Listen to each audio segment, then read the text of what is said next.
Hello again.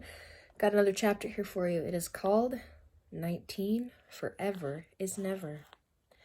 Allison was still stuck on the 19th story. 14 two-minute breaks had passed. It's dictionary time, said Miss Sarves. Everybody got out a dictionary. Allison found a dictionary in her desk, too. What are we supposed to do with it, she asked. Memorize it, said Nick. But that's impossible, said Allison. No, it's easy, Virginia assured her. You memorize one word at a time until you get a whole page. Then you go on to the next page. How many words have you memorized? Asked Allison. I'm almost finished with the bees, Virginia said proudly, and I've only been doing it for 32 years. Allison opened her dictionary. Mrs. Jules's class. She suddenly remembered. She sighed with relief. For the last 6 days, she'd been trying to remember where she came from.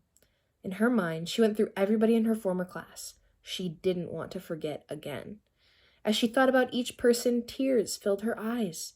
She missed them very much. Even Jason. They were all so wonderful in their own special ways. That's how I'm feeling right now about you guys. When the 2-minute break came, she talked to Mark again. He was the only person in the class who still seemed to have a brain. How did we get here? She asked. Maybe we're dead, said Mark. Maybe we died and went to... This isn't heaven, said Allison. That wasn't what I was going to say, said Mark. Allison felt a chill run up her spine. She looked at Miss Sarves. Miss Sarves smiled back at her. But she seems so nice, said Allison. Could someone as nice as her really be the devil? I don't know, said Mark. She always gives good grades. What would happen if we didn't do our work? Asked Allison. We have to do our work, said Mark. Why? Asked Allison. What's Miss Sarves going to do to us? Keep us after school? I don't know, said Mark. Teachers can always find new ways to punish you. They're experts at it. Your 2 minutes are up, boys and girls, announced Miss Sarves. Everyone back to work. Allison returned to her seat. She tried to figure it all out, but she had so much busy work to do, she didn't have time to think. That's her plan. Allison suddenly realized. She shivered as it all came together for her. Miss Sarves assigns us lots of busy work so we don't have time to think. She makes us memorize stupid things so that we don't have to think about the important things. And then she gives us good grades to keep us happy. Miss Sarves walked around the room. Very good, Virginia, she said. You're doing so well. Excellent, Ray. Good job, Nick. She stopped when she got to Allison. Allison, why aren't you working? Allison looked at her. She knew Mark was right. Teachers are experts at finding ways to punish you. And if Miss Sarves was the devil, who knew what she might have up her sleeve? Still, Allison had to take a chance.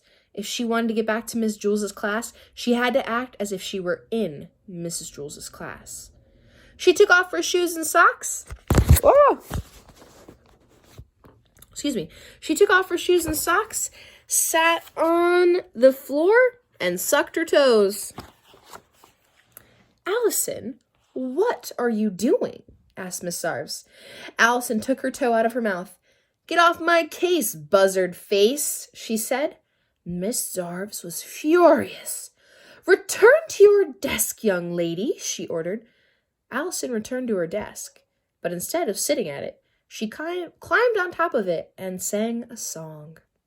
I got one sock, looking for the other. One sock, looking for its brother. When I find that sock, I'll tell you what I'll do. I'll put it on my foot and I'll stick it in my shoe. Mark Miller smiled at her and silently clapped his hands. Everyone else looked at her like she was crazy. Your socks are on the floor next to your shoes, Miss Sarves said coldly. I'll give you 10 seconds to put them on your feet. 10, 9, 8, 7... Allison climbed down from her desk. She picked up her socks and put them on her ears. How's this? She asked. 6, 5, 4? Albert Einstein didn't wear socks, said Allison. Why should I? Remember, that's what I think it's Hobo Joe said. 3, 2, Allison closed her eyes. 1! She felt something slam down on her foot. Something else jammed into her stomach. Oomph! She grunted as she fell and rolled down 3 steps. Are you all right? asked Dee Dee. Huh? Said Allison. She was on the stairs, somewhere between the 18th and 20th stories. Sorry, said Ron. I didn't see you. Dee Dee and I were racing up the stairs, and then you suddenly appeared. You knocked off her shoes and socks, exclaimed Dee Dee. Oh, I ripped your windbreaker too, said Ron. I'm sorry. That's okay, said Allison. She picked up her shoes and socks. Race you up the stairs. All 3 ran up to Mrs. Jules's room. When they got there, they were so pooped they sat with their heads flat on their desks and their tongues hanging out. Hi, Allison, said Rondi. Allison raised her head. Hi, Rondi, she said happily. What did I miss while I was absent? When were you absent? Asked Rondi. Hey, how come you're not wearing your shoes and socks? Allison hung her socks from her ears. What do you think? She asked. It's the new look. Rondi laughed. Allison, said Mrs. Jules, you seem to have a bad case of the sillies this morning. Allison giggled.